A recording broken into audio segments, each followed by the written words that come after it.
Alright, what's going on, Niner Faithful? Brayden here from the Niner Power Podcast. I run the Instagram page, 49ers Coverage, joined here by Raj Melwani from RSF 49ers, Twitter and Instagram. We are coming with the Niner Power Podcast. Bang, bang, Niner gang.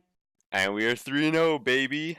3-0, and it feels so good, Brayden. How you been? I haven't heard from you in a while. It's been busy. The team is on the rise. We got a lot to talk about. Oh yeah, I think I can speak for all the Niner Faithful. I'm feeling ecstatic for the rest of the season. 3-0. Starting off 2 games, 2 dubs in the East. Coming back home to Levi's. Levi's was rocking. Myself watching on TV, you guys were loud, man. I couldn't even put words to describe how I actually felt in the stadium. Oh, man, I'm telling you, being in the stadium, this was like I was telling you before we were on this podcast. This was literally the loudest I've ever heard Levi's. I've been to a lot of games at Levi's. I've been to the Candlestick Park. This atmosphere was just like Candlestick. It was electric. It was amazing. It was just, the vibes were insane. The crowd was hyped up, and I love it. That's what you got to hear. And these fans brought the energy, and that's what helped this team. And Richard Sherman even said at the end, he said, "Thank you, Niner Gang. Your energy was what we needed." It was electric in there. In the stadium, you can just feel the energy through your whole body, and everybody was hyped up. Everybody was screaming. You know, they were chanting, they were screaming, and it was amazing. This was just a huge game for the team. And I mentioned this to you earlier. To me, this was the biggest game in the Lynch and Shanahan era. This is a game we're going to look back to in a few years and say, wow, you remember that game against the Steelers? We were down. We had 5 turnovers, and we still won the game. This game builds character, builds championship mentality. Unbelievable. They had 5 turnovers, Brayden, and they won the game. Weathered the storm. This is big, man. We had lost a lot of games like this, close games, but we found a way to win it. And you know what a lot of people say? They say, good teams find a way to win these games. 100%. And there was a stat they actually threw up on the screen during the game, and it said 0 wins, 45 losses, and I believe 1 tie to teams that are -4 in turnovers. And, you know, since 2016, and I guess we're that one team that won. So we dug in those trenches, found a way to come out with the W there. Unreal. 5 turnovers, you still win the game. And that's a lot of credit to this defense. They just kept putting in work. They went to work. And this is the thing. I was on the sideline at the first half of the game. And what I noticed the most was, okay, there was a turnover. The team didn't get upset. They didn't get irritated. They didn't look dejected. A lot of times when you see on TV or when you see on the faces of the players after a turnover or something big that happens to them, momentum shifter, a lot of times you can see that they're irritated, or they throw their helmet, or they're upset. You know, they're just really irritated. Not these guys. Their face looked calm. They just knew they had to shake it off. And the defense, they picked up their helmet, threw it right back on like a construction worker, and went right to work. Their blue-collar mentality showed, and they just worked and worked and worked. And that defense was relentless, and that's what helped. And then you got to give credit to Jimmy Garoppolo. He weathered the storm. He was resilient. He was poised. He bounced back. He made mistakes, but he fought right back. But, of course, we'll talk about him later. I just want to go right into that defense. So what are your thoughts on that defense? Oh, when you talk about defense, I think about D-line. This D-line is living up to the hype. DeForest Buckner tallied in 7 tackles last game with a sack, with adding on a QB hit, a forced fumble, and a fumble recovery. And that's just one player. We're not even talking about Eric Armstead, D Ford, Nick Bosa, Ronald Blair. The list goes on.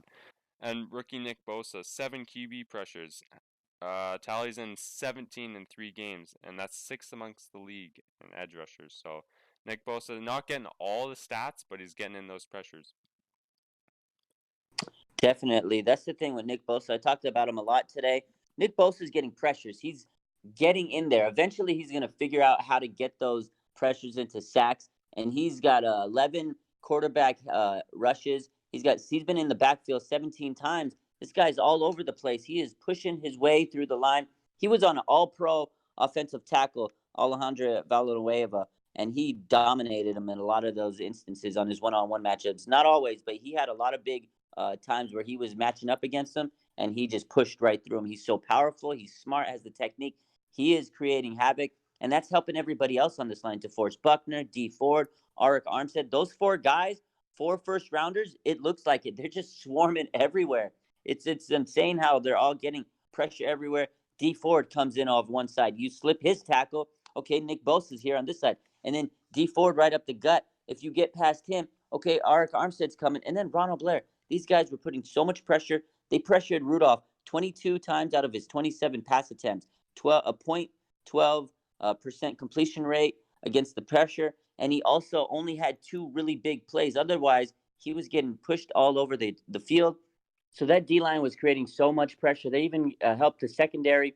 K'Wan Williams had a big interception, and that's the big thing. This secondary is improved because of the pressure up front.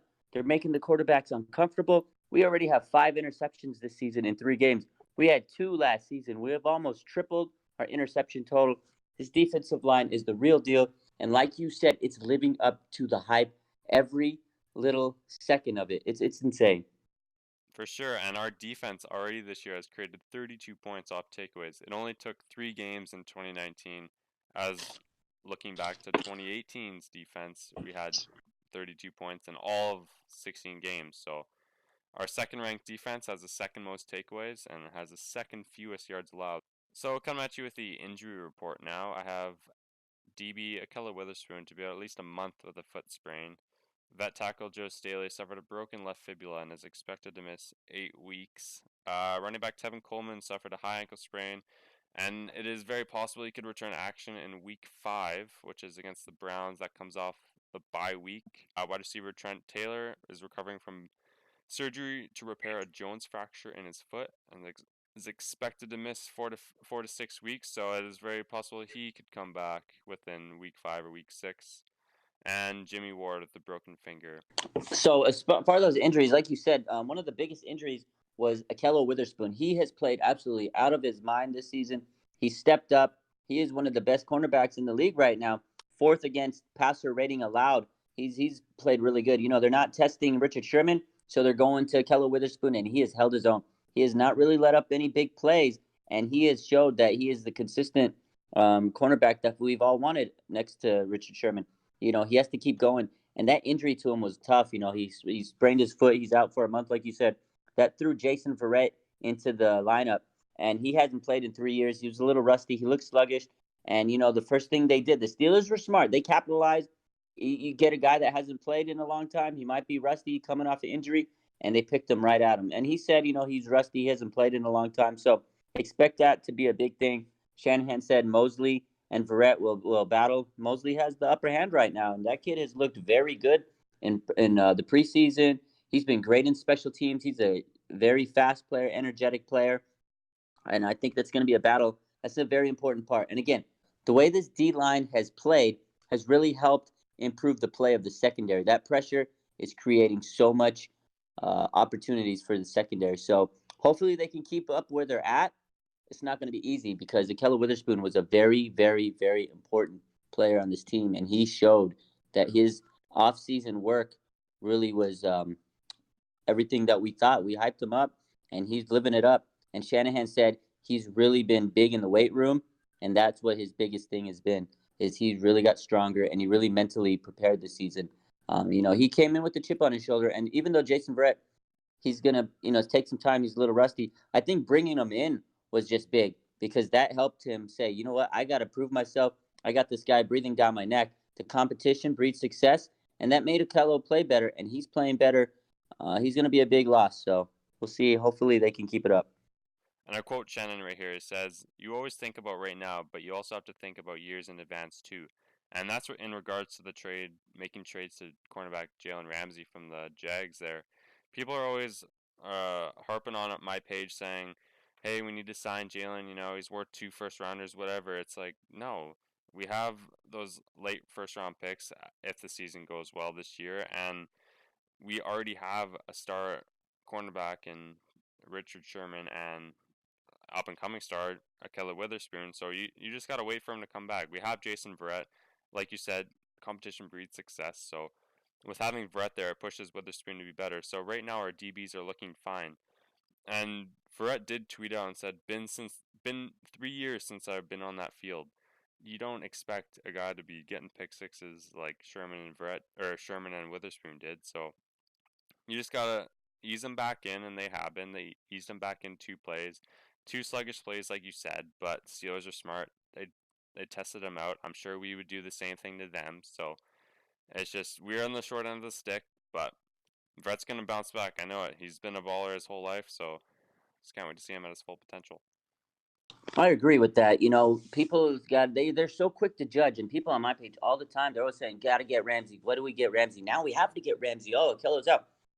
Akello's going to be out for 3 to 4 games at most. Okay, you get Ramsey, then you're going to have Akello back. What do? You've got a logjam now. Like you said, Veretta's rusty, and at the end of the day, we'll weather the storm. This team is weathering the storm. They're 3-0, and they don't have 100% roster. These this is the way that you build a championship team. You win without a full roster. Last season, we had 20 players going to injured reserve. The players that stepped up, they're better now because of it. They've got that mentality. These guys have had a lot of adversity, and it's made them winners. They're brothers now. They have that brotherhood, strong chemistry. They don't want to lose. And the guys that have to step up, they know that they have a role to play. They know they have to hold it down until the next guy comes up. So it's like a knee jerk reaction. Someone goes down, or someone has one bad play. The fan base likes to react and say, "Oh, we got to get rid of this guy." Akello made one bad play in that game, and they were already dogging him. And then when he left, they were asking for him to come back. They were praising him. "Oh, we need him. We need him." It was so funny to see that, because I remember that bad play he had where he let up the big pass. It wasn't always his. It wasn't just his fault, because Tavares Moore missed the help on the backside, and they killed Akello for missing that play. He's really made that one mistake all season, but he came back strong, really. And then when he got hurt, everybody was like, "Oh, we need Akello." So it's knee jerk reactions like that. I think the fan base has. You gotta get. You gotta realize he'll be back in a couple weeks. He'll be good. He's been playing so good. He's been playing Pro Bowl caliber of football in my eyes. And Jalen Ramsey, like you said, the cost is too much.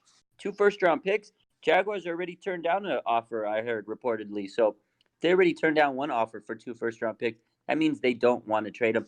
And if you're going to try to trade to a team that doesn't have the interest, there's no way. Because yes, the player might want to be out, but that doesn't mean the team wants to trade him. You know. And at the end of the day, we got to roll with the players that we have. It's like Richard Sherman says, "You ride with who you have," and I love that he says that. And for sure, he's been speaking. He basically spoke for me and he spoke for you about you just ride with who you have.